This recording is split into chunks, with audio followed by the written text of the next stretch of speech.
Familias Unidas Misioneros del Amor de Dios se complace en presentar una más de las conferencias del Reverendo Carlos M. Santos e invitados. Dispónganse a participar y disfrutar de estos mensajes de crecimiento espiritual, formación humana y superación personal.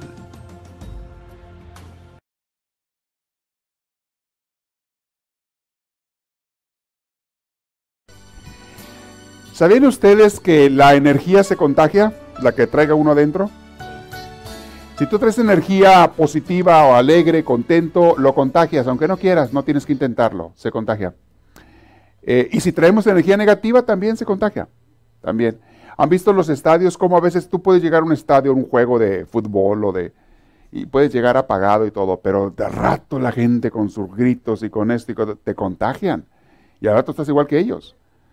Hay gente que no quiere de repente, me estaban platicando una señora hace poco que su hijo no quería venir a la iglesia. No, yo no quiero y todo. Total que se lo trajo a fuerzas, más a fuerzas que de ganas, como dicen por ahí, ¿verdad? Y estuvo en la celebración eucarística del domingo. Y al salir, salió él contento, alegre, y le dice a su mamá, mamá, gracias que me trajiste. Le dice, ya, pues te estaba diciendo, pero no quería, porque él decía, no me gusta eso, no tengo ganas, no esto, yo mejor me quiero quedar en la casa, yo quería no sé qué ver televisión o no sé qué quería. Dice, no quiero. Y ándale, de venir, todo salió contagiado. Se contagia. Se contagian las energías, se contagia lo que uno trae adentro. Ahora, mucho depende de la voluntad de uno, también de que te dejes contagiar o de que evites el contagio. Cuando una persona negativa se te arrime, trata de no contagiarte. Ponte a orar adentro, llénate del Señor, no te llenes de su energía negativa, pero tienes que conectarte con Dios. Contágiate de Dios para que el otro no te contagie lo malo. Pero cuando llegue una persona con ambiente positivo, con energía buena, déjate contagiar. A veces es el que te va a levantar. A veces es la persona que te manda Dios ese día para que te levante el ánimo. Acéptalo. Lo positivo lo aceptamos todo, lo negativo lo rechazamos. ¿Okay? Y esa es la actitud que tenemos que tener toda la vida. Bien, vamos a continuar con Francisco de Asís y la mujer de su vida. ¿Quién creen que era la mujer de su vida? No era Julieta, ni así como las novelas de amor. Suena así muy romántica esa frase, ¿no? Suena como a película de romántica. La mujer de su vida, así. Pues surprise, surprise. Vamos a ver quién era la mujer de su vida. A su regreso de Perusa, cuando Francisco, donde estuvo en la cárcel por 11 meses, casi un año, y donde tiene unas reflexiones y Francisco por primera vez comienza a pensar en lo pasajera que es la vida, lo insignificante que son las cosas de este mundo, cómo las criaturas no valen la pena al lado de Dios, cómo lo único que vale la pena entregarle tu vida es a Dios, porque las cosas del mundo van y vienen, pasan. Él empezó a meditar todo eso en la cárcel. Tiene una reflexión, dicen sus compañeros de cárcel, que incluso empezó a estar feliz en la cárcel. Y los compañeros decían, estás loco tú, ¿qué tienes, Francisco? Estamos encerrados, nos tienen aquí castigados, estamos sufriendo mal hambre, un ambiente apestoso, un ambiente feo. No sabemos qué nos van a hacer, si nos van a matar o nos van a dejar aquí para siempre, no sabemos. Y tú andaba cantando y feliz y contento, pero era porque empezó él allí a tener ese contacto con Dios y a descubrir a Dios. Y mis hermanos, la gente cuando comienza a tener una relación más íntima con Dios, especialmente cuando comienzas a descubrir algo que no conocías de Dios, Dios te contagia, te llena de su ánimo, te llena de su entusiasmo. Esto es más marcado al principio de una conversión. Es más marcado al principio. Porque después pues llega uno a establecerse, como los matrimonios. En el noviazgo andas como todo ilusionado y todo emocionado, pero una vez que te casas, dígamelo los casados si no es cierto, como que todo, ya después todo llega a la normalidad, todo se calma, ya no andas tan emocionado como andabas de novio. Eso no significa que se acabó el amor, significa que maduró el amor y que ahora vamos a trabajar juntos y a luchar. No todo en la vida puede ser como dicen, puros dulces y postres. Tiene que haber de todo. Bueno, regresa Francisco, pero en cuanto llegó a Asís, se empezó a acordar de todo lo que él hacía en Asís. Empezó a recorrer las calles de Asís, donde él era un fiestero. Empezó a ver a sus amigos, los que se habían quedado en Asís. Empezó a ver otra vez el ambiente, lo empezaron a invitar. Los lugares de diversión que él bien conocía, y estaban los bares, las tabernas, las fiestas de los amigos, las fogatas nocturnas, y de repente se le empezó poco a poquito a olvidar Dios a Francisco. Se le empezó a olvidar aquel entusiasmo que había encontrado con Dios en la cárcel, aquellas decisiones que había tomado de vivir una vida diferente, de entregarse más a Dios y demás. Cuando llegó a su ambiente antiguo, volvió a las andadas. Dijo, véngase la fiesta, venga para acá. Aquí me estaban esperando. 11 meses yo encerrado, mira, sin esto. No, pues ahora es cuando. Dijo, ahora es cuando. Su papá tenía el mismo dinero de siempre o más. De hecho, con la guerra, parece que el papá hizo más dinero porque hizo negociaciones, compraba productos que se habían caído de precio, otros habían subido mucho, los vendía. Era un negociante tremendo el papá, sabía hacer bien los negocios. Estaba hasta más rico el papá después de la guerra. La guerra le había favorecido. Y Francisco llega y se le empezó a olvidar Dios. ¿Nunca les ha pasado a ustedes eso? Que fueron a un retiro, tienen una conversión, un encuentro con Dios hermoso, salen inspirados, Diosito, ahora sí me voy a entregar a ti, ahora sí, y a los pocos días llegas a la casa y luego vas al trabajo, empiezas a ver otra vez a los vecinos, a la misma gente de siempre, los amigos, y se empieza a apagar aquel entusiasmo. La llamota, la lumbrota se empieza así como que a apagar. Se le va acabando la leña. Al rato, como dice la canción, ni cenizas quedan o puras cenizas quedan. Eso le pasó a Francisco. Volvió a darle rienda suelta a sus diversiones. Tanto que se había reprimido casi un año, se enfrascó en un torbellino de fiestas. Dice el autor aquí, muerta la sed de gloria, porque ya no era...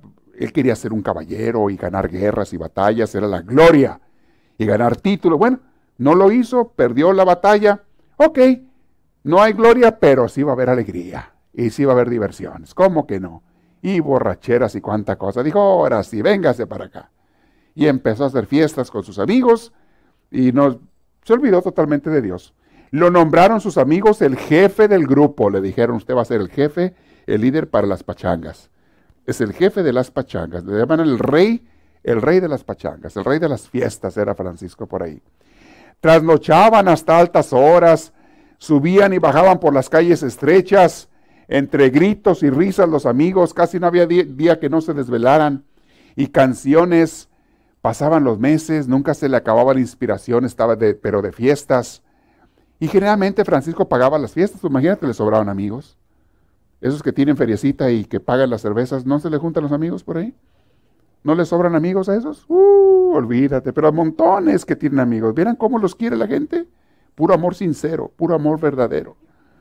A esa gente que anda comprando cosas y regalando cosas y más fiestas. No, hombre, le sobra el amor de las gentes. Como el hijo pródigo. Cuando tenía mucho dinero, no, hombre, los amigos le rodeaban y cuánto le hacían fiestas y lo halagaban porque tenía dinerito. Muy bien. Seguía él, pero así como el año anterior la gracia había derribado de un golpe su sed de gloria, ahora la misma gracia de Dios, la misma gracia, lo iba a reducir a polvo, le iba a reducir a polvo su sed de alegría y de fiestas y de pachangas. Fíjense que Dios es muy bueno. A veces nos da unas buenas nalgadas, y es porque te ama. Sobre todo cuando vas por un camino de perdición. Cuando vas por un camino que te va a destrozar, no nada más en esta vida, sino a veces hasta la eternidad. Un camino que va a echarte al infierno. Cuando tú vas por ese camino, si tienes Dios un amor especial por ti, si hay mucha gente orando por ti, de repente Dios se apiada de ti, pero no se apiada muy suave. La manera que vamos a entender y como Dios se apiada de nosotros es con unas buenas nalgadas. Porque es la única manera que a veces vamos a entender. De repente, Francisco, una grave enfermedad, que nunca supieron qué enfermedad era, le pegó. Y en aquel entonces la medicina, pues oiga, hace 800, 900 años, la medicina estaba muy primitiva. Pegaban enfermedades, nadie sabía qué era. Pero le pegaban unas calenturas y unos mareos y unas caídas. En cama estuvo por otros montón de meses, al punto de la muerte. Perdía la conciencia, a ratos la recobraba, volvía a caer. Se sentía horrible, se sentía mal, se debatió entre la vida y la muerte muchas veces, no sabían si se iba a morir. Largos meses estuvo atrapado entre la vida y la muerte. Tenía sudor frío, temperaturas altas, pesadillas, debilitamiento general y una lenta, muy lenta convalescencia. Estaba tirado, hecho un trapo viejo en la cama. Casi no podía comer, no comía, se enflacó como no tiene idea. Enfermizo, los ojos sumidos, se le veía el puro hueso ya, que ya muchos nomás esperaban el momento en que se muriera. Pero lo estuvieron tratando mientras estaba en la cama ahí en su casa. No había hospitales como hoy en día. Los tratamientos que te lo daban eran en la casa de tu familia y a ver cómo te iba, ¿no? Y hacían lo mejor que podían dentro de los conocimientos de aquel entonces. Aquí cuando estaba enfermo, él experimenta como nunca, aparece una persona. Dice el autor, una persona que va a abrir los horizontes de luz en su vida. La mujer que imprimirá en su alma marcas indelebles de fe y esperanza. ¿Quién es esa mujer? Su propia madre, Doña Pica. Doña Pica fue la que estuvo al pie de la cama de día y de noche, cuidándolo, velando por él, tratando de quitarle las calenturas, poniéndole trapos mojados, dándole de comer, haciéndole comida, calditos, cosas que él pudiera pasar, cuidándolo, bañándolo con un trapito húmedo, con lo que pudiera. Su misma madre estuvo de día y de noche, incansablemente cuidándolo. La silueta de Doña Pica, hecha de dulzura y fortaleza, dice, se nos desvanece en el fondo del silencio, porque ella, calladita, calladita, de hecho no aparece mucho en los libros de biografía de Francisco de Asís, Doña Pica, pero se sabe que influyó mucho en la vida de Francisco. Ella lo marcó. Hermanos, las que son mamás o todos hemos tenido madres, bueno, la mayoría, gracias a Dios, de nosotros hemos tenido la oportunidad de convivir con nuestras madres. Cuando has tenido una madre cariñosa, detallista, ocupada de ti, tú sabes lo que marca tu vida. De hecho, mucha gente, aunque ya su madre haya muerto, a veces pasan los años, en los momentos más difíciles, de quien primero se acuerda uno es a veces de su madre. Dicen que la gente anciana, cuando empiezan a perder muchos de ellos por Alzheimer, la memoria, lo que sea, vuelven como una infancia, vuelven a pedir a su mamá, vuelven a llamar a su mamá. Y dicen que mucha gente cuando se está muriendo, en la primera persona en que piensan a veces, o cuando está en una angustia, piensan en su mamá. Sobre todo cuando la mamá fue aquella persona que los cuidó en los momentos difíciles, que los atendió, que se preocupó por ellos. Te deja marcada esa imagen tremendamente de la mamá. Doña Pica. Dice, Doña Pica es de aquella clase de mujeres capaces de sostener el mundo en sus manos, pero lo hacen sin dramatismo, sin show, sin escándalos. Simplemente y en silencio. Hay mujeres que llevan, y conozco a varias, que llevan sobre sus espaldas el bienestar emocional de la familia entera. Hay mujeres que si no fuera por ellas, la casa se desbarataba. No me refiero a los ladrillos, no me refiero a las paredes, me refiero a la familia. Si no fuera por esas mujeres, la familia se desbarataba. Y son las mujeres generalmente que son calladas, que no quieren aparentar, que no quieren hacer show, que no andan llori, grite, grite. ¡Ay, nadie me quiere! ¿Por qué no me dan? No. Hay mujeres tan entregadas que dices tú, wow, y son a veces las más fuertes. Y una mujer fuerte, yo pienso que es, sobre todo en lo que respecta a la unión familiar, es muchísimo más fuerte que el hombre. El hombre tiene otros talentos y cualidades para otras cosas, pero en lo que se trata de dar amor, en lo que se trata de unir a la familia, en lo que se trata de crear hogar, calor de hogar, nadie tiene el poder que tiene la mujer. Nadie, la mamá. Una cosa impresionante. Y Pica, Doña Pica era de esas. Calladita, pero ella no se... Mujeres, dicen en inglés, resilient. Siempre vuelven, las puedes tumbar y se vuelven a levantar. Y se caen y se levantan y se golpean. Mujeres que a veces, como dicen ellas mismas, no se dan permiso de enfermarse. Yo no tengo permiso de enfermarme, pero tengo que cuidar a todo el mundo. Yo creo que mi madre, yo así la recuerdo cuando yo era niño. Así recuerdo a mi madre. Pero también así recuerdo a mi padre. Nunca me acuerdo yo que un día mi papá no haya ido a trabajar porque estaba enfermo. Le pegaban las gripas y haz de cuenta que ni caso les hacía, como si... O sea, no pensaba en ello. Igual se andaba ahí sonando con el pañuelo y todo, lo que sea. Y no le gustaba tomar medicinas. Él se levantaba a trabajar y se iba a trabajar. Y jamás, una sola vez en mi vida me acuerdo yo que él no haya ido a trabajar. Hasta ya de mayor, ya de jubilado, que él quería seguir trabajando. Fue cuando a veces lo obligábamos a que descansara, que el doctor decía que traía alguna, no se le había pegado alguna gripe o algo fuerte, ya de mayor, y lo obligábamos, pero él no quería. Pero cuando son las mujeres, olvídate, son de admirar, unas mujeres que dan un ejemplo hermoso, y son mujeres que dejan huella en las personas para toda la vida. Esa era doña Pica.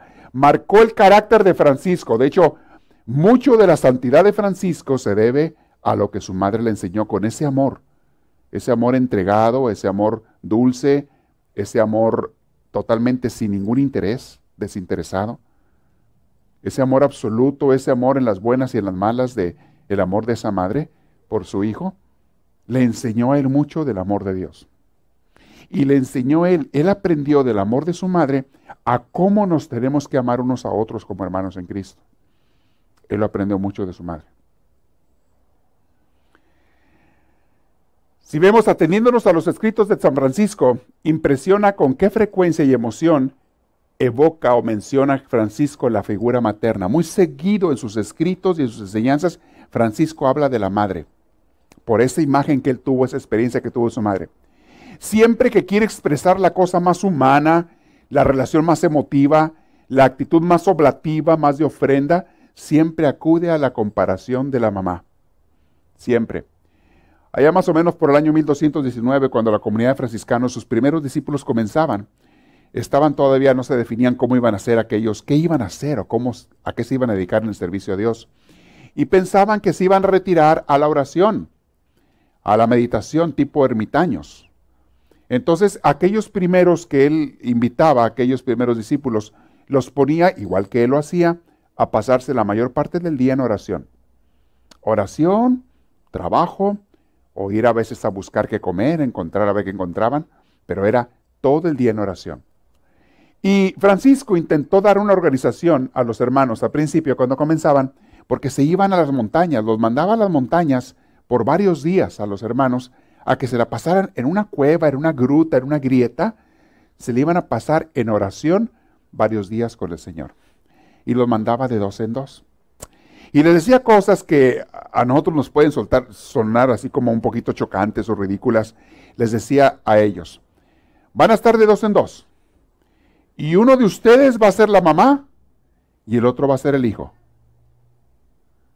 Y eran 2 hombres, claro, de la comunidad. Pero uno de ustedes va a ser como la madre del otro y lo va a cuidar. Usted se va a encargar, el que él haga de mamá, se va a encargar de que el otro no le falte lo necesario para comer. Usted va a ir a buscar. ¿Y qué comían? Pues raíces y frutas silvestres, y a veces pedían un pan en los pueblos, o sea, que les dieran un pan, bajaban a pedir un pan, les daban un pan. O sea, cosas simples comían. Unas aceitunas, algunas uvas en tiempo de uvas. Eso comían. Pero uno se la pasaba orando y el otro tenía que cuidarlo. Y si se enfermaba aquel que le hacía de hijo, tenía el otro que atenderlo como si fuera su mamá. Y era la comparación que Francisco usaba. Como una madre con su hijo, así tienes que atender uno al otro. Y luego van a cambiar de papeles. El que era el hijo, en los siguientes días, el que era hijo va a ser la mamá, el que era la mamá va a ser el hijo. O sea, para que vean qué tan grabada tenía él en su cabeza, Francisco, la imagen del amor de una madre. Que quería que entre ellos, entre sus seguidores, los primeros franciscanos, se trataran como madres e hijos, entre ellos. Escribió una norma de la vida él y utiliza esas expresiones. Ahí está, mire, por ejemplo, de los 4 hermanos describen su norma, mandaba 4, esta vez los mandó de 4. 2 sean madres y tengan 2 hijos. También usaba la comparación de Marta y María. Uno va a ser Marta y el otro va a ser María, como las del Evangelio, las hermanas del Evangelio. Una se dedicaba a hacer el quehacer, a hacer el trabajo, y la otra a pasar en oración a los pies de Jesús. Pero ustedes hombres también van a hacer lo mismo. Uno va a hacer el quehacer y otro va a hacer la oración, y luego se intercambian, ¿verdad? Pero lo que queremos ver en este capítulo es qué tan importante era para Francisco la imagen del amor materno, gracias a lo que él experimentó con su mamá. Una vez, cuando ya en los finales años estaba el hermano León, en los últimos años de Francisco, el hermano León era uno de los hermanos que se la pasó con él, y de hecho él fue el que escribió más de la vida de Francisco. Ya que murió Francisco, él fue el que, como anduvo más personalmente con Francisco, fue el que conoció más cosas que los otros no conocían y las puso por escrito el hermano León. Y era como su confidente, su amigo más cercano, ya antes de morir. Había como 3, 4 hermanos que lo acompañaban, pero él era su confidente, era su secretario también. Le pedía que escribiera cosas, Francisco, para que se las mandara a los demás hermanos. Él las escribía, porque Francisco quedó ciego al final de su vida, en los últimos tiempos, y muy joven. Le pegó una enfermedad en uno de esos viajes, vamos a ver más adelante cuando lleguemos ahí, y quedó ciego, estaba muy enfermo al final, y murió muy joven Francisco. Francisco murió de 45 años de edad. Y aquí estamos hablando que estamos en los 20 años de edad, 20, 21, 22. Para que vean todas las transformaciones que puede hacer Dios en pocos años y todos los milagros que puede hacer con una persona. Pero bueno, una vez el hermano León estaba triste, deprimido. Ya nos brincamos un poquito a los años finales de la vida de Francisco. Y Francisco sabía que en el fondo de toda tristeza hay escondido un pequeño vacío de afecto. Muchas tristezas se nos curan si alguien nos da un poquito de amor, ¿no es cierto? Él sabía eso. Entonces él sabía que su hermano León, hermano religioso León, estaba deprimido, estaba triste. Probablemente el hermano León había tenido una relación muy bonita con su papá, él allá con su papá. Y bueno, lo había dejado y creo que el papá ya había muerto. Y se cree que a lo mejor lo estaba extrañando su papá, o yo no sé, algo estaba. El caso es que estaba muy triste y Francisco estaba consciente, se enteró de eso. Dice por ahí el autor, no hay crisis que no se sane con un poco de cariño. Entonces Francisco tomó la pluma y le escribió una cartita de oro que comenzaba con estas palabras. Fíjese cómo le hablaba Francisco a León con este amor. Le dice, hijo mío, te hablo como una madre a su niño. Y luego le escribe la carta. Vean la imagen tan bonita de la que él tenía de su mamá y del amor maternal y cómo lo expresa en toda su vida. Hay una cosa interesante en Francisco.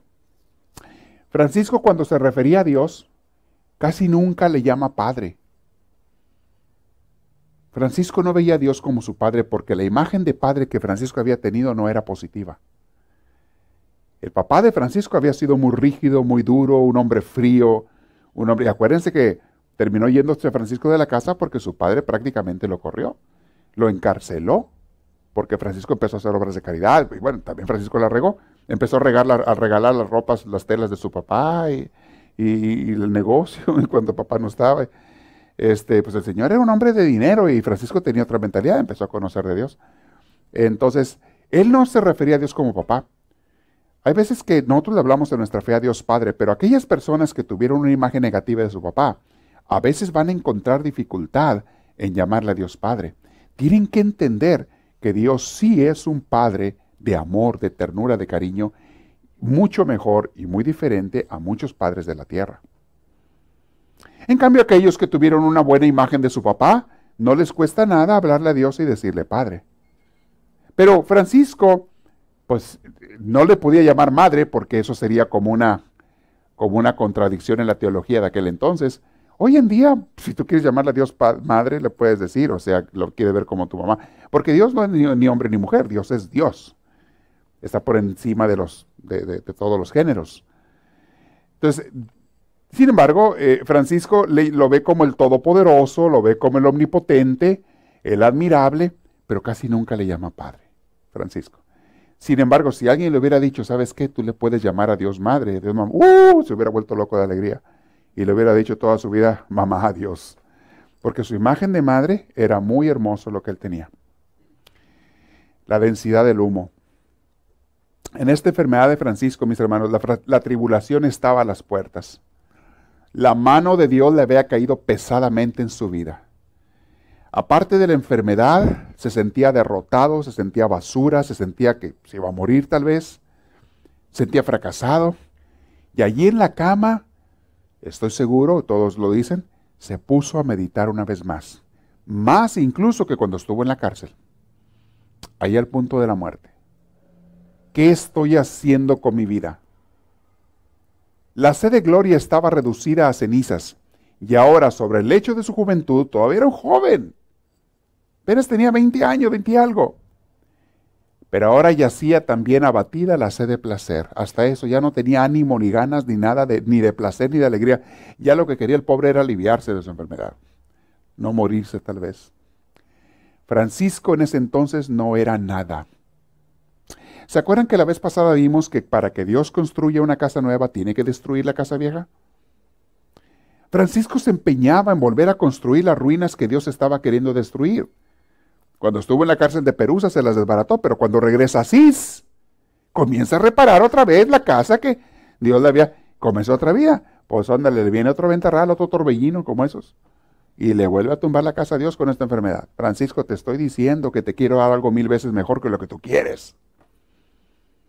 Francisco, lo que yo te quiero dar, las fiestas, los placeres, las glorias que te quiero dar, no se pueden comparar en su grandeza con la cosita chiquita que tú quieres de los placeres de este mundo y las glorias de este mundo. ¿Cómo te hago entender, Francisco? Dice bien bonito, escribe bien bonito este autor. El padre Larrañaga dice, el ángel del Señor bajó una y otra vez junto al lecho del enfermo y le comunicaba lecciones de sabiduría al oído a Francisco. Es una forma de decir, Dios le hablaba.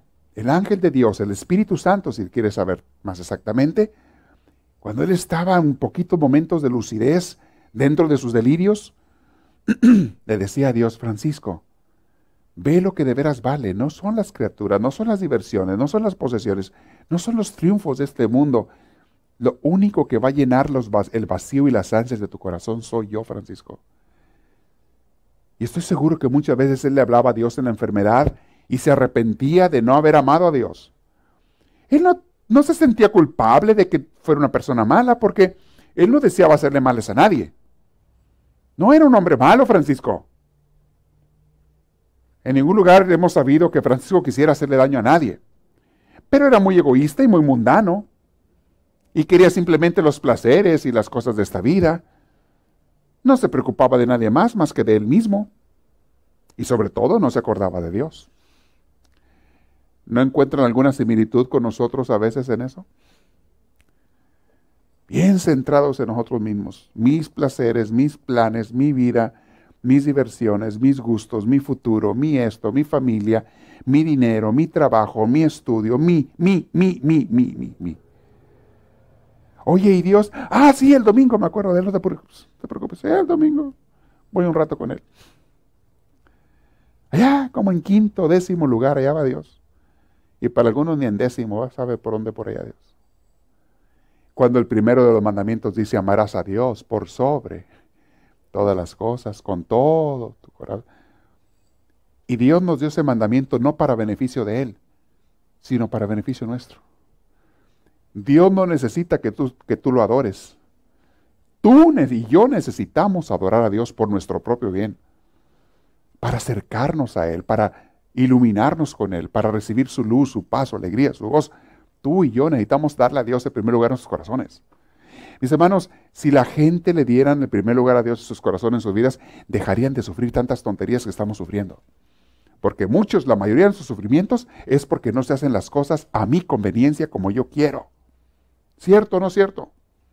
Analiza las cosas que te hacen sufrir en la vida y te vas a dar cuenta que la mayoría de las veces es porque las cosas no salen como tú quieres. Pero lo que yo quiero es algo bueno. Nadie dice que es algo malo, pero no deja de ser egoísta. Quieres que se hagan las cosas a tu manera. ¿Que vean? El ángel del Señor bajaba y le dijo una vez más a Francisco que la juventud pasa como el viento ante nuestras puertas, como las olas del mar que se alzan como montañas y enseguida vuelven a ser espuma. Así son los placeres de esta vida. Como las olas que se alzan y parecen, y de repente, ¡fum!, desapareció la ola.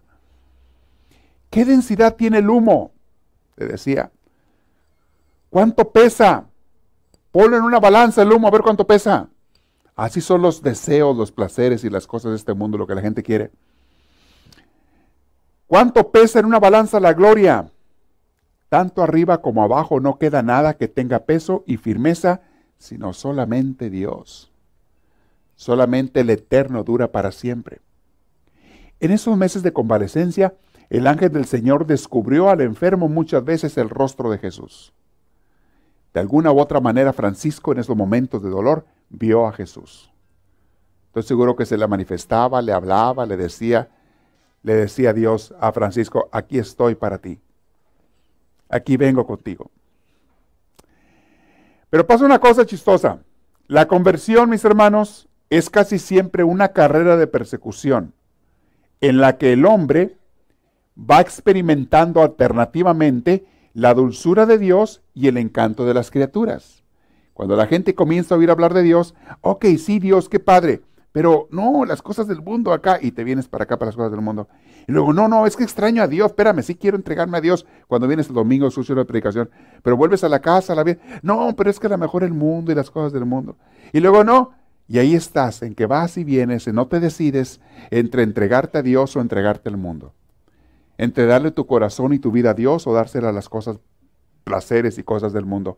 Eso le pasa al ser humano, eso le pasó a Francisco. Pero si sigues caminando con Dios, poco a poquito las cosas del mundo van perdiendo interés para ti y las cosas de Dios van ganando más. Poco a poquito. El peso de la grandeza de Dios en tu corazón, adentro de ti, en tu corazón y en tu mente, comienza. Si sigues caminando con Dios, si sigues buscándolo, poco a poquito vas dándote cuenta que Dios es más, vale más y lo quieres más. Nunca van a desaparecer las cosas del mundo, las tentaciones, las cosas mundanas, nunca van a desaparecer. Pero si vas a llegar un día, si tú sigues caminando con Dios, a darle la prioridad en tu existencia a nuestro Señor. Dios se va haciendo cada día más grande para aquel que camina con el Señor. En nuestro joven convaleciente, en Francisco, presentimos este juego alternado, en que de pronto prevalecen los ímpetos mundanos y más tarde los deseos divinos. ¿No les ha pasado a ustedes que a ratos quieres a Dios con toda tu alma y lo quieres encontrar y buscar, pero luego después te olvidaste y no, quiero las cosas del mundo, mejor acá los placeres, el dinero, los paseos? Y luego dices, no, sí quiero a Dios, vienes a una predicación. Es ahí donde, mis hermanos, entre el mundo y la iglesia se da una cierta balanza. Si no existiera la iglesia, todo el mundo se iba pero de volada con las cosas del mundo. La iglesia le hace el contrapeso a las cosas del mundo y te está recordando, y por eso venimos a la iglesia, te está recordando constantemente que hay cosas más grandes, más hermosas, que hay alguien más que vale más la pena que todo el mundo entero. Y si ustedes dejaran de venir a la iglesia como alguna gente ignorantemente y tontamente lo hace, de repente el mundo te piensa a comer, te piensa sobre que ni cuenta te das.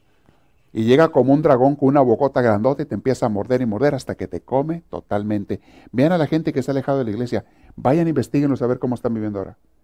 Véanlos. Y ni cuenta se dan y piensan que es normal. Se volvieron a ser mundanos como eran a veces antes de venir a la iglesia. Vayan, véanlos. Nada más buscando el dinero, nada más buscando el progreso material, nada más buscando las amistades o las diversiones o la misma familia, pero no de una forma espiritual. Perdieron todo lo que Dios les había dado. Hay una lucha, mis hermanos, constante en nuestras almas entre el bien y el mal, como el cuento que les dije una vez entre el lobo negro y el lobo blanco. Hay una lucha constante entre el Espíritu Santo y el enemigo, entre el angelito del hombro izquierdo y el angelito del hombro derecho. Se los he puesto de 1000 comparaciones. Es una lucha constante, mis hermanos, y Francisco la vivió. Entre los atractivos de una cosa y entre Dios, los atractivos del mundo y el creador del mundo, entre las criaturas y el creador. Hay una lucha constante, mis hermanos. Pasaba en eso. Al recuperar su salud, aunque no del todo, Francisco se levantó. Era un poquito desesperado Francisco. ¿No hay alguno de ustedes aquí medio desesperado que quieren rápido ya? Nada más empezó a sentir mejor un poquito, ya se quería levantar de la cama, no podía ni caminar. Después de meses tirado en la cama, no puede uno caminar. No puede ni caminar. Pues él se levantó y apoyado en un bastón y sin duda también de los hombros de su madre, dio unas cuantas vueltas dentro del cuarto para ver cómo andaban sus fuerzas. Desesperadito el muchacho. Se sentía impaciente por volver a ser, entre comillas, normal. Una vez que se empezó a sentir bien, dijo, ya la hice, vamos a volver a las pachangas. Ya sobreviví. Él quiso, en su manera de entender, volver a vivir, entre comillas. A vivir. A volver a ser alegre. A volver a ser feliz en su forma de entender alegría y felicidad, que era la única que él conocía. A volver a... Él quiso llenarse del mundo, llenarse de la naturaleza, llenarse de cosas. Se sentía impaciente por salir de su casa para zambullirse. Primero en el corazón de la naturaleza y más tarde en las calles bullangueras. A él le gustaba la naturaleza, era un hombre lleno de vida, vibrante. Francisco era muy intenso. Siempre fue muy intenso, como hay gente así. que buscan las cosas así, pero con mucha ansiedad. Y a los pocos días, pálido todavía y con las piernas vacilantes, abandonó los muros de la casa paterna, salió de la casa, dispuesto a darse un paseo por la campiña. La ciudad de Asís estaba y está todavía rodeada por murallas. Entonces tenías que salía de la casa, pasaba por las calles de Asís y luego salía y cerca estaban las murallas, tenían portones. Y salía por los portones él para ir a la naturaleza. Y por ahí está un monte Subasio, un monte muy alto, una montaña muy alta llena de árboles muy bonita. Y a él le gustaba irse para allá también a pasear o a dar la vuelta. Entonces salió él. Quería cerciorarse de que no le habían abandonado los bríos juveniles. Él no quería perder su seguridad en sí mismo. Error garrafal que todos cometemos cuando queremos tener la seguridad en nosotros mismos. Y nos olvidamos de que en quien la tenemos que tener es en Dios. Francisco estaba muy verde en las cosas del Espíritu. No había empezado todavía, apenas Dios lo estaba llamando, apenas le decía que sí, luego que no, y luego que sí, luego que no. Ahí estaba Francisco. Ahí es que no se desanimen cuando alguno de ustedes ande así. Nomás que al rato tienes que ser Francisco, como San Francisco. O Santa Clara, la mujer que lo siguió a Francisco. Muy cerca de la casa paternas estaba la Porta Moyano, una de las pocas salidas de la ciudad amurallada hacia el campo, hacia la campiña. No bien hubo doblado el enorme portón, el pálido joven se había envuelto entre los esplendores de una naturaleza embriagadora. Salió del portón de Asís y llega, eran bosques, había montaña hermosa, una montaña ahí hermosa. Era una mañana azul, en los momentos en que el sol vestía las lejanas colinas de un misterioso tono blanquiazul. La vida palpitaba en las entrañas de la madre tierra, veía las aves, los animales, las plantas, las flores, y se expandía hacia afuera en armonías y colores por medio de insectos, aves, plantas y árboles. Yo no sé si ustedes conozcan Asís. ¿Alguien ha ido a Asís en Italia?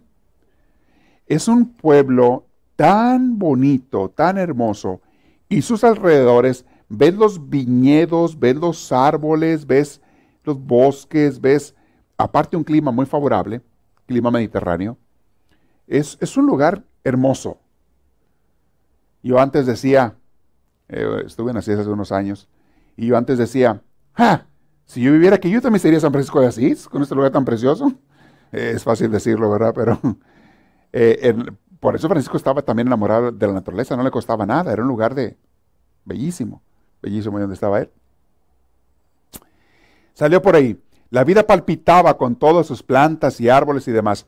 Francisco sintió unas ganas locas de zambullirse en ese mar de la naturaleza, entrar en comunión con las palpitaciones de la vida, vibrar, pero se dio cuenta que su sangre estaba apagada. No tenía lo que antes había tenido. No le salía, no sentía esa pasión interior, por la naturaleza o por las cosas del mundo, como antes. Sería que a lo mejor todavía estaba débil. Todavía no se recuperaba plenamente de la enfermedad. No sabemos. Tuvo una especie de shock él ahí. Por su sangre estaba apagada. Para prender el fuego se necesitan 2 polos vivos. Pero Francisco se sentía muerto y era imposible encender la llama del entusiasmo. Ni la belleza de los campos, ni la amenidad de las viñas, ni cuanto se ofrecía de hermoso y atractivo, fueron suficientes para despertar su dormido entusiasmo. No sintió entusiasmo, no sintió ese placer que en otras ocasiones sentía, por varias razones. A propósito, si alguno de ustedes no puede ir a Italia, pero quiere conocer un lugar muy parecido a Italia, y no está tan lejos, y haz de cuenta que andas allá, váyase a Napa Valley. Napa Valley, Sonoma Valley, aquí al norte de San Francisco. Ves los viñedos, ves las montañas, ves los árboles, lugar precioso. Haz de cuenta que andas en Italia. De hecho, muchos de los que trajeron la uva a esa región eran italianos. Gentes italianos trajeron la uva a esa región e hicieron de eso un valle del viñedo, porque ellos buscaron un lugar que se pareciera a Italia, en clima, en vegetación, en agricultura y demás. ¿Quién ha ido a Napa Valley? Uy, casi nadie ha ido, lo que se han perdido. Yo voy cada año. Cada año voy porque ya tenemos unas comunidades y voy a darles allá retiro y todo. Y aprovecho también para pasarme unos 2, 3 días en la campiña ahí en ese lugar tan hermoso. Es un lugar muy bello. Pero bueno, les paso el tip para que vean que soy buena onda, ¿eh? Bueno, hay lugares donde puedes ir a acampar, hay lugares donde puedes quedarte en tiendas de campaña, es muy bonito, hay muchos trails, muchas veredas para subir cerros y demás. Está muy bonito. Y si quieres irte a las vinaterías, te dan tours, te dan muchas cosas de conocer cómo hacen el vino, los famosos wine tasting y todo eso. Muy bonito. Bien, Francisco se sintió entre sorprendido y defraudado por este apagón cuando él, en otras ocasiones, al primer contacto entraba en vibrante comunión con la belleza del mundo. Se sintió también confundido Francisco. Dijo, ¿qué me pasó? ¿Perdí acaso mi manera de vivir? ¿Perdí ese entusiasmo que yo antes tenía por la vida? Esto era parte de esa destrucción de los ladrillos que Dios le estaba haciendo a Francisco. Entiéndeme, Dios le decía a gritos, ya no quiero que busques tu felicidad en las cosas del mundo, ni en ti mismo. Quiero que la busques en mí. Sin palabras le estaba diciendo esto Dios, con hechos que son más fuertes. Ahí mismo nuestro joven herido comenzó a meditar en que es locura poner el corazón en las criaturas, que a la mañana brillan y a la tarde mueren. Tuvo una reflexión en ahí. Y poblada su alma de melancolía y decepción, regresó lentamente a su casa, bien triste. Dijo, ya no es como era antes. ¿Qué habrá pasado? No sé. Se sentía muy triste. Pero Dios comenzaba a conducir a este predestinado abriéndole caminos que de momento el joven no comprendía. Mis hermanos, cuando Dios te comienza a transformar, tú no entiendes por qué están pasando las cosas que están pasando. Y no entiendes cosas que no te gustan, que tú quisieras y le pides a veces a Dios, quítame esto, y no sabes que Dios lo está permitiendo por tu bien y que te está formando. Y que te está como el alfarero con el barro, los golpeando y lo está amasando y lo está moviendo y lo está torciendo y el barro si se queja dice, ¡ay, me duele! Pero no sabes lo que va a hacer el alfarero con ese barro. Lo va a meter a la lumbre, fíjate, es lo que va a hacer. Te mete a la lumbre también Dios. Sí, pero una vez que sales de todo ese proceso, una vez que sales de toda esa formación que Dios te da, sales como una obra de arte bellísima que Dios hizo de ti. Y van a ver lo que Dios hizo con Francisco. Dios lo estaba conduciendo. Él no comprendía. Humanamente hablando, Francisco estaba fuera de combate. En un par de asaltos el Señor lo había derribado. Haz de cuenta como en el box, en 2 rounds lo tumbó a Francisco. De sus pilares más firmes, de sus bastiones más firmes, la sed de gloria que él tenía, se la tumbó, porque le fue como en feria en la guerra. Y ahora, la sed de placer, no encontraba placer. Donde antes había encontrado. Quedando el muchacho de esta manera, como dicen por ahí, desplumado. Quedó desplumado. En aquel día, al regresar a casa, retomó mucho más en serio las meditaciones sobre la locura y la sabiduría. Sobre lo que vale la pena en esta vida y lo que no. Eso es las meditaciones sobre la locura y la sabiduría. La locura de este mundo y la sabiduría de vivir en el Espíritu de Dios. Que mis hermanos, a muchos de nosotros nos hacen falta esas meditaciones más seguido. Comprender que las cosas del mundo y el mundo en sí mismo no te va a dar la felicidad que tú tanto deseas. No una felicidad eterna. Te dan alegrones pasajeros, pero no te da la felicidad eterna. En aquel día, al regresar a casa, retomó mucho más en serio las meditaciones sobre la locura y la sabiduría. Meditaciones que le venían acompañando desde la cárcel de Perusa, desde que había estado en la cárcel. Pero esta vez, los pensamientos le llegaron mucho más a fondo. Justamente porque le faltaban armas, entre comillas, de defensa y contraataque, ya que el muchacho estaba cercado de debilidad por todas partes. Mis hermanos, como dice San Pablo, cuando soy débil es cuando soy fuerte en el Señor. Muchas veces Dios te permite sentirte débil, derrotado, destrozado, para que entonces empieces a experimentar la fuerza de Dios. Porque mientras sientas tu fuerza, no aceptas en tu vida la fuerza de Dios. Mientras te sientas capaz y que las puedes, a Dios ni en cuenta lo tomas. Y nada más cumples con Él como mucha gente lo hace, pero no lo dejas conducir y llevar tu vida. Mas cuando llegas a estar desplumado en el suelo, cuando no tienes nada, decía San Pablo también, muy a gusto presumo de mis debilidades. ¿Se acuerdan de esa frase de San Pablo? Presumo de mis debilidades, porque cuando soy débil, entonces soy fuerte en el Señor. No en mí, sino en Él. Y la fuerza de Dios, mis hermanos, es 1000 veces más fuerte que tus fuerzas. Apréndete eso. ¿Ok? Esta vez sí quedó él cercado por todas partes, Francisquito. Despiertan, vamos en este capítulo, despiertan los sueños dormidos. Pero fíjense lo que pasó, para que vean cómo la carne no se deja. La carne es terca. El mundo es terco. Estaba herido, pero no acabado. Así es la conversión. Nadie se convierte del todo y para siempre. Herido y todo, el viejo hombre, o sea, aquel viejo que eras tú antes, aquella mujer antigua, aquel hombre antiguo que eras, aunque ya estés convirtiéndote a Dios, herido y todo, el viejo hombre nos acompaña hasta la sepultura. E igual que la serpiente herida, de repente levanta la cabeza amenazadoramente. Cuídate. En otras palabras, no te hagas mucha confianza. Aún aquellas personas que ya están caminando con Dios en serio, y especialmente esos, cuando menos te la piensas, el diablo te mete unas zancadillas y te desconfías. O sea, si te separas de Dios y te confías en ti. Nada me da más miedo que aquella gente que viene y me dice, Padre, si viera, que me lo dicen con otras palabras, pero me dan a entender, si viera qué santa soy, Padre. No me lo dicen con otras palabras, me lo dicen, ay, Padre Dios, yo antes tenía debilidades ante eso, pero Dios me ha sacado. Te lo dicen como una forma, suena santo, suena humilde. Dios me ha sacado y ahora el Señor, ahora ya no caigo, ahora ya esto. Te están diciendo otras palabras, si viera, Padre, qué santa soy. Si viera qué santo soy, aguas con esa gente que se hace confianza. Aguas con esa gente que se siente muy segura, porque son los que dan el trancazo más fuerte. Ha habido gente en la iglesia que hasta los demás admiraban. Hasta la gente admiraba como con imagen de santidad.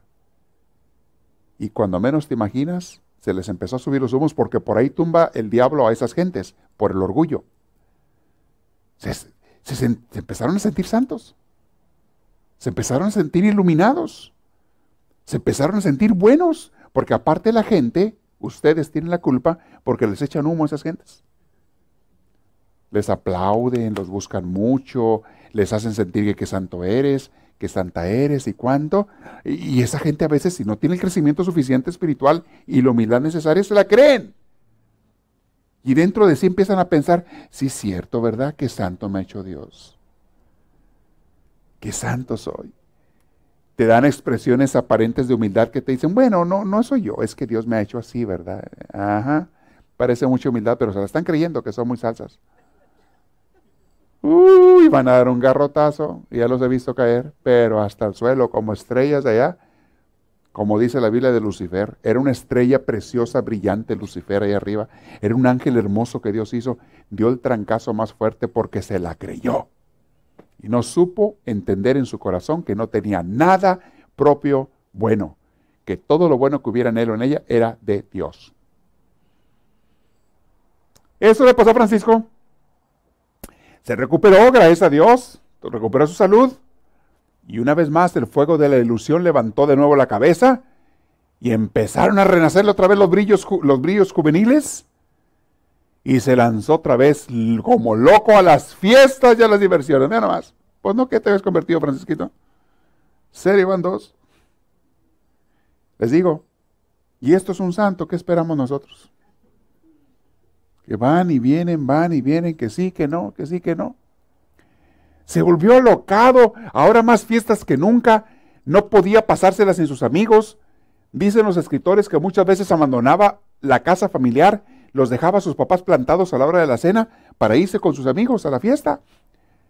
Desde 1198, esto es lo que estaba pasando en Italia en ese entonces, Italia permanecía en alerta ya tenía siglos de estar, muchos años de estar en guerra, el Papa, que era el dueño de las tierras la mayor parte de Italia, contra el emperador Germano, que se las peleaba, se estaban peleando las tierras.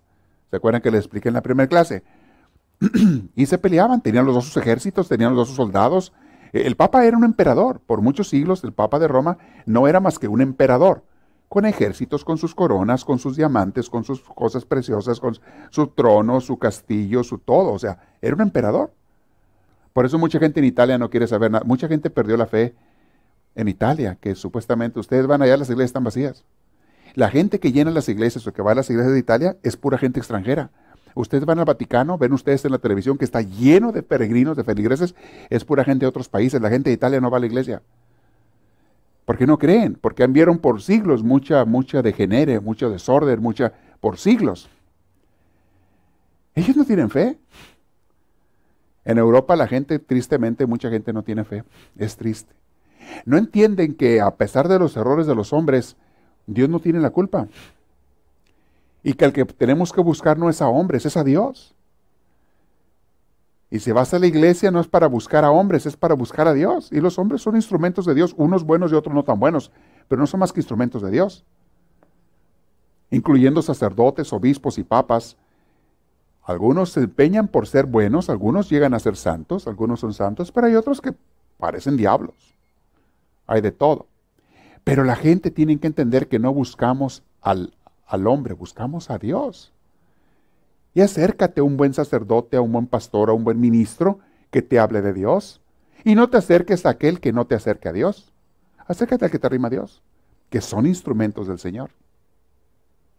Y había una guerra en ese entonces, ya cuando Francisco se recuperó la segunda vez, y vamos a hablar de esto la segunda vez, la siguiente clase. ¿Qué pasó? En ese entonces, alrededor del año 1198, Italia estaba en guerra entre el Papa y el emperador. Esta vez lo que se estaban disputando era el reino de Sicilia.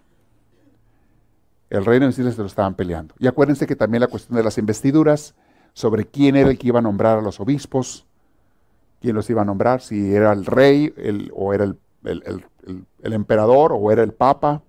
Se peleaban porque por muchos siglos quien nombraba a los obispos era el emperador, no era los... En el área de Italia, que era donde el Papa reinaba, no era el Papa el que nombraba muchas veces, era el emperador.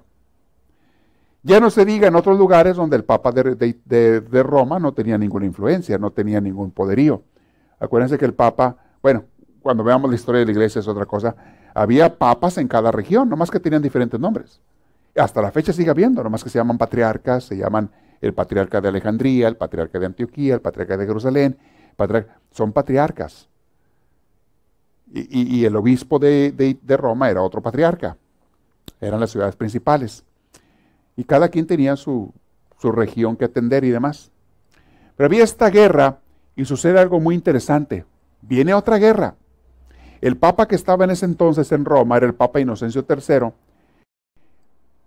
Colocó al frente de sus ejércitos a un capitán que se llamaba Gualterio de Brienne, que era un hombre, un general muy sabio para la guerra, muy bueno, y empezó a ganar batallas en favor del Papa. Y esto hizo que mucha gente se emocionara, y sobre todo aquellos que eran católicos de Roma, pues querían unirse al Papa, porque aparte estaba ganando las guerras gracias a ese general, y empezaron a juntar gente de muchos lugares para irse a la guerra contra el emperador Germano. Y la guerra tomó carácter de cruzada, o sea, es de que vamos a defender al Papa y vamos a defender a Roma, el Vaticano y demás. Bueno, entonces no se llamaba el Vaticano, a Roma, al Papa y demás. Y un hombre por ahí de la región, que se llamaba Gentile, tomó la iniciativa y fue y alborotó a muchos jóvenes de Asís y les dijo, ¡hey! Vámonos a pelear en defensa del Papa. Y muchos jóvenes se emocionaron.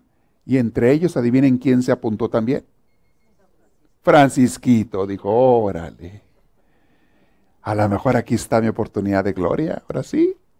Y voy con un ejército que está ganando las batallas. La llevo más de segura. Ahorita voy más a la segura.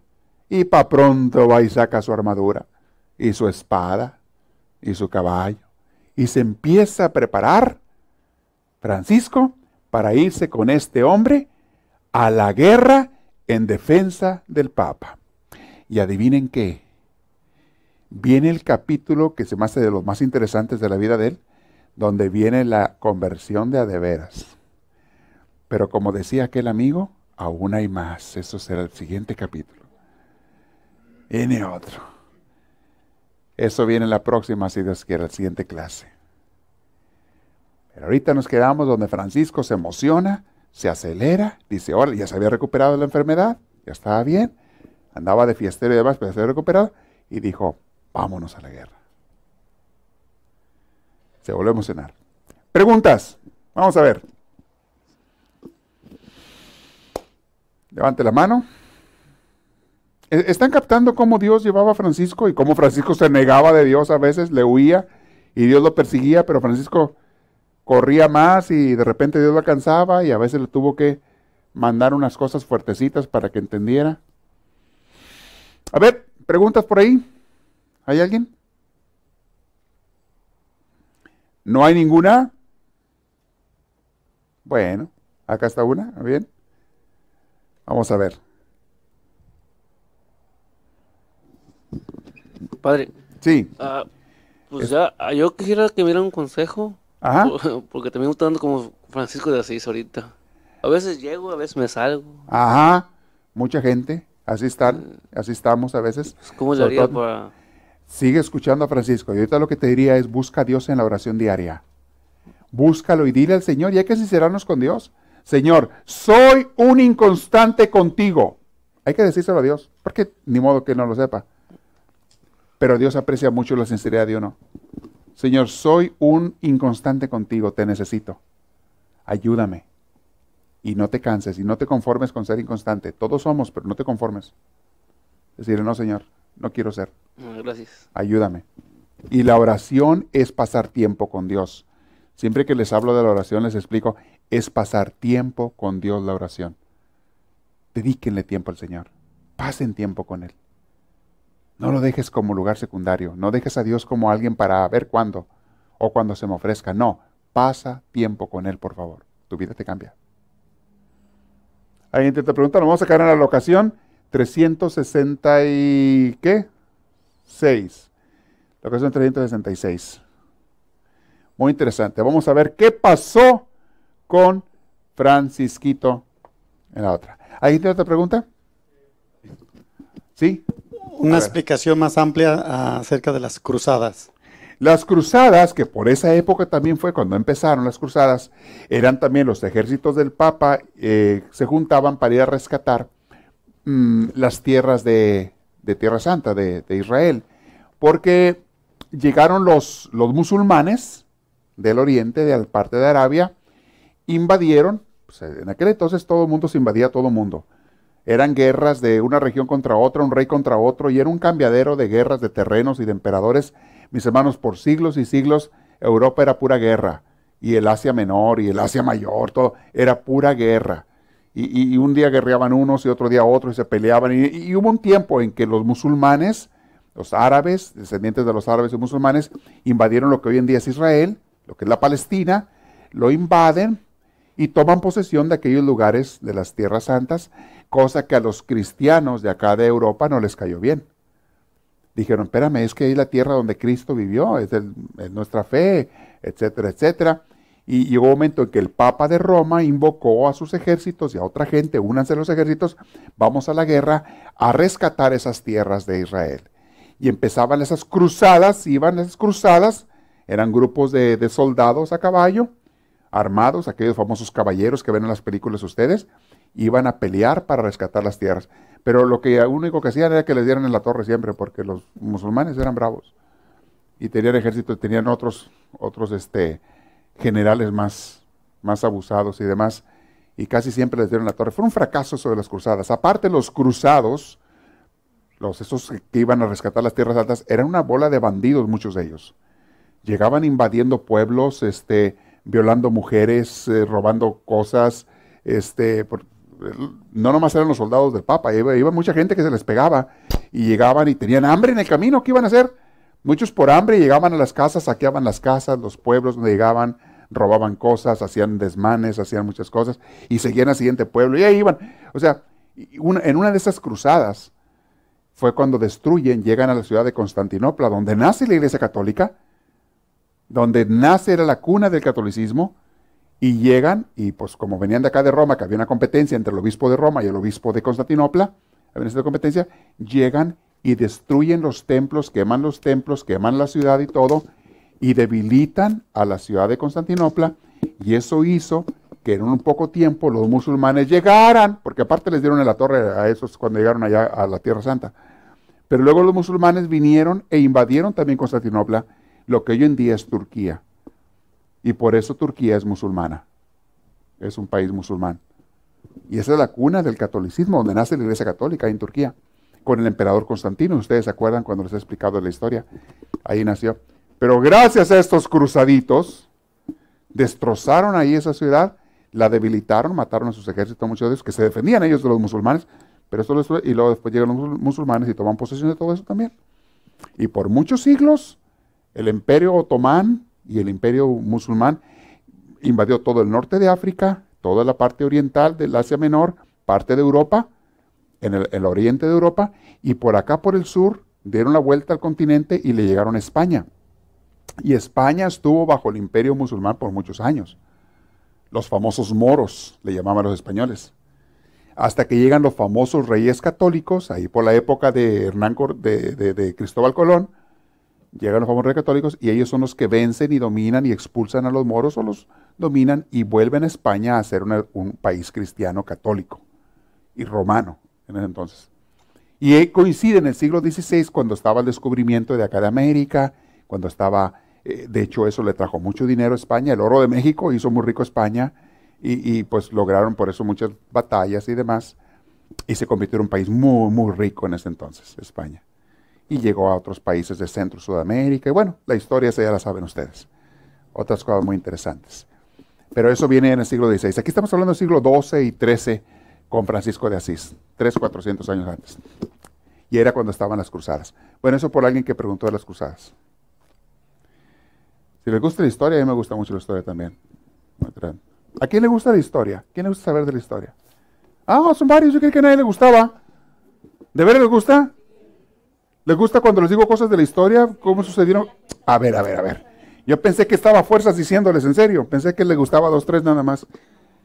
¿Quieren que de vez en cuando les diga cosas de la historia, de cómo sucedieron las cosas, por qué sucedieron? A ver, sí. Levante la mano si quieren eso. Ah, no, pues me dieron mi pata de palo. ¿Sabes que la historia te hace muy sabio? Te hace muy sabio, te hace entender por qué el mundo está como está y cómo a veces es la maestra de la vida, dicen los historiadores. La historia es la maestra de la vida. Y el que no sabe historia comete los mismos errores que cometieron sus antepasados porque no sabe de historia. Una de las maneras de no cometer las regazones que hicieron antes es conocerlas para no hacerlas otra vez. Muy interesante la historia. ¿Sí? Decía mi mamá que, por ejemplo, ella siempre le gustaba... Tiene que ser de micrófono. Tiene que hacer las preguntas del micrófono, todo lo que sea. A ver ahorita. Sí. No levante la mano y se les arrima, porque está en grabación. Ajá.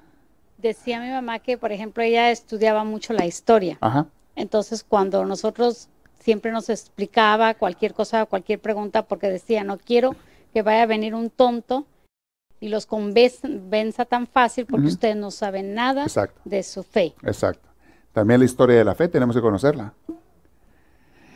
Porque la historia se divide, tiene muchas áreas. Tiene la historia universal, la historia de las culturas, la historia de los reinos, los reinados, la historia de las religiones, la historia del cristianismo. En la fe, en la religión estudiamos mucho la historia de la religión, la historia del cristianismo, la historia de nuestra iglesia que Cristo fundó hace 2000 años.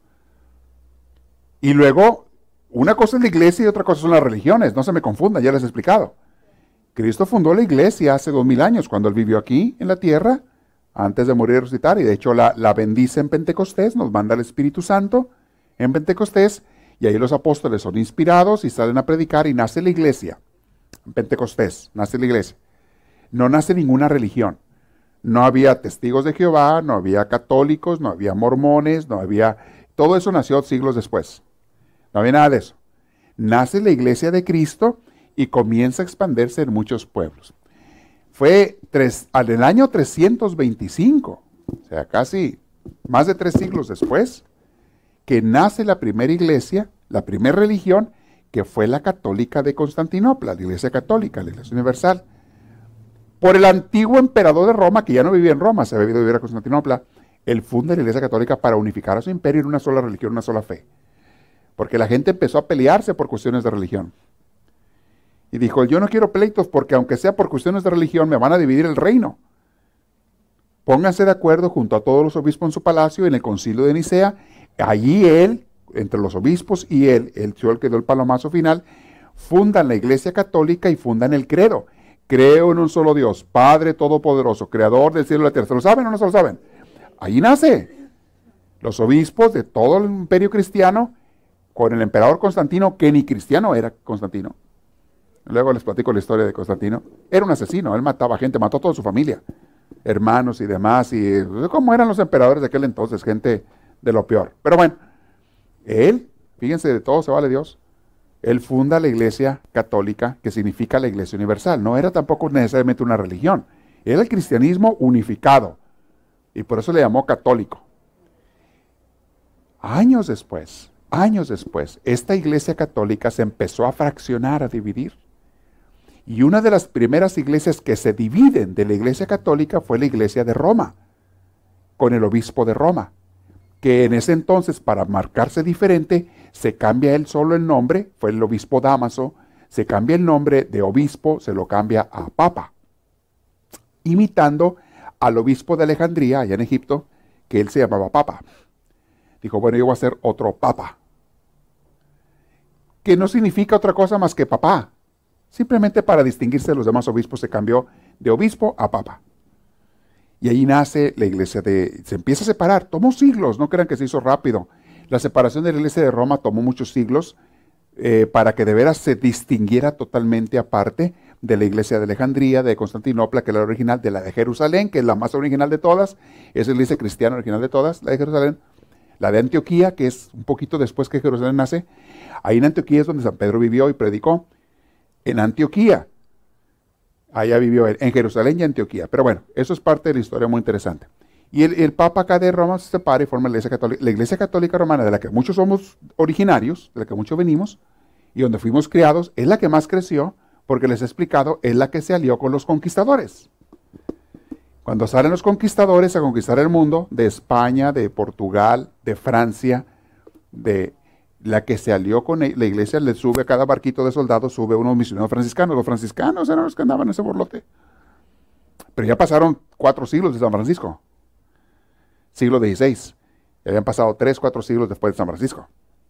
Y ellos vinieron a evangelizar y a convertir a todo el mundo católico, romano, y por eso la mayoría del mundo somos católicos romanos. Pero hay católicos también ortodoxos, hay católicos etíopes, hay católicos coptos, hay católicos maronitas, hay católicos, y luego la iglesia ortodoxa, están diferentes clases de iglesia ortodoxa. Hay muchos católicos de muchas partes que tenemos la misma fe, todos tenemos el mismo credo, todos. Y seguimos a diferente patriarca, unos al Papa de Roma, otros al Papa de Egipto, otros al de Antioquía, en fin.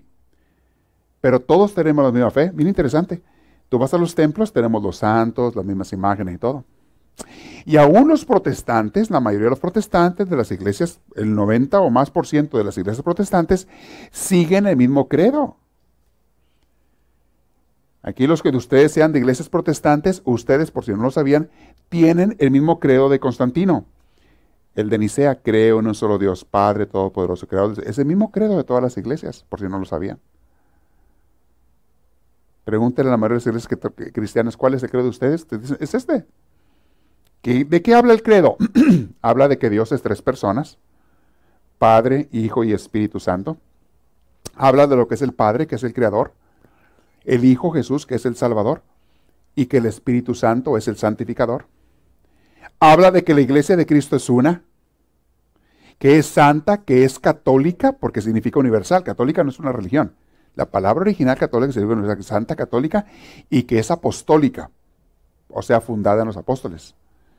El credo declara que creemos en la resurrección de los muertos, en la vida futura y en la venida de Cristo.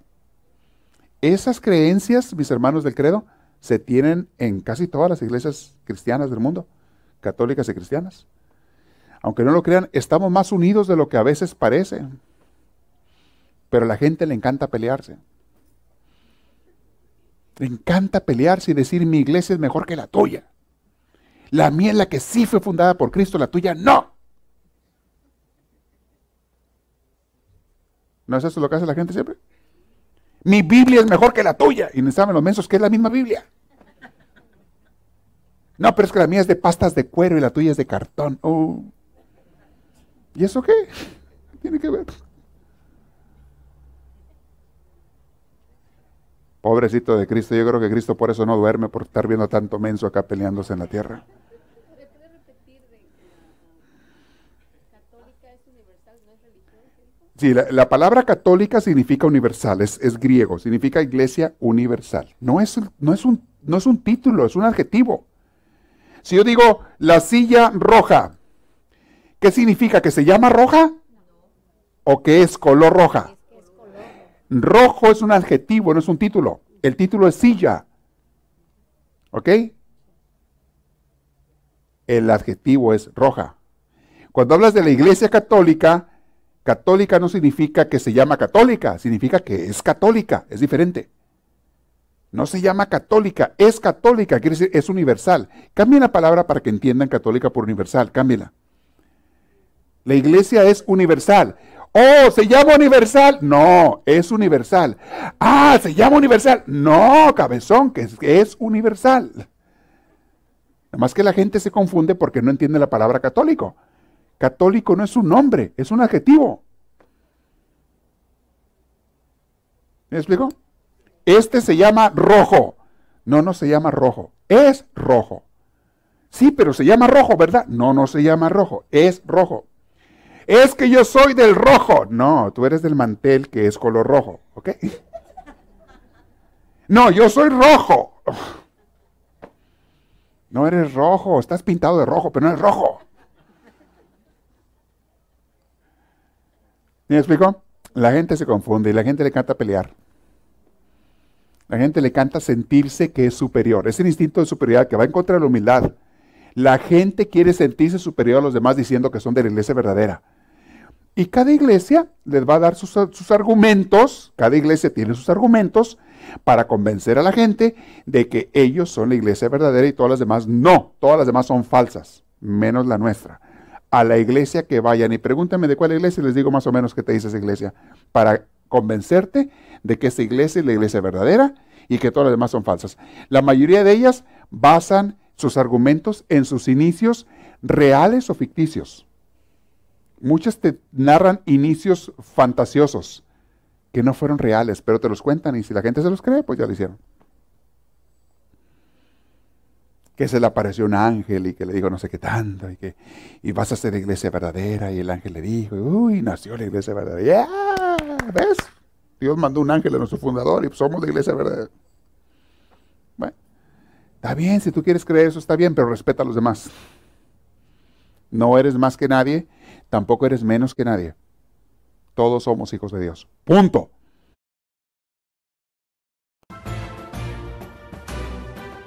Esperamos que esta reflexión les haya fortalecido en su progreso y crecimiento, tanto humano como espiritual. Para pedidos de CDs o más información, escríbanos a los Estados Unidos al P.O. Box 1000, Anaheim, California. Código postal 92815. Que Dios les bendiga y les conceda una vida llena de su gracia, su espíritu, su gozo y su paz.